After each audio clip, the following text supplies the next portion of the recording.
ఉలి ఎంతకు వచ్చిందో తెలుసా? 100 రూపాయలకి వచ్చింది. సరే నీకు కూడా బుక్ చేస్తాను.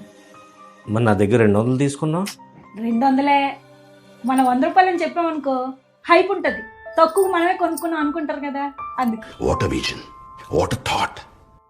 మరి ఆవిడ బుక్ చేయమంది, అప్పుడు అవుట్ ఆఫ్ స్టాక్ అని చెప్తాం. పిక్చర్ల గురించి వెంటనే కానీ లైవ్ లో ఇదే చూడటం.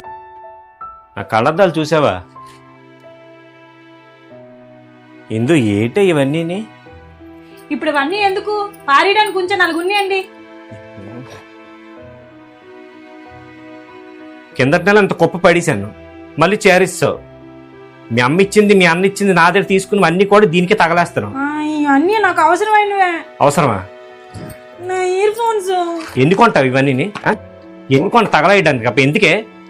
నా ఫ్రెండ్స్ నాకన్నా ఎక్కువ కొనుక్కుంటారు, నేనే ఇంకా తక్కువ కొనుక్కుంటాను. అవతల వాళ్ళు కొన్నారు యువతల వాళ్ళు కొన్నారని మనం కొనుక్కుంటే ఇంకేముంది? మనకు కావాల్సింది కొనుక్కోవాలి, అంతేగాని వాళ్ళు కొనుక్కున్నారని మనం కొనుక్కోకూడదు. వాళ్ళకు ఉన్నదని మనకి ఉండాలని అనుకోకూడదు. ఇంకా బట్టలకైతే సమస్య లేదు, నీకే తెలియట్లేదు ఎక్కడ పెడుతున్నావో ఎక్కడున్నాయనివి. అనవసరమైన ఖర్చులు ఇంటికి మంచిది కాదు. ఇది తెలియక కొంతమంది ఆడవాళ్ళు స్థాయికి మించి ఖర్చులు చేస్తూ ఉంటారు.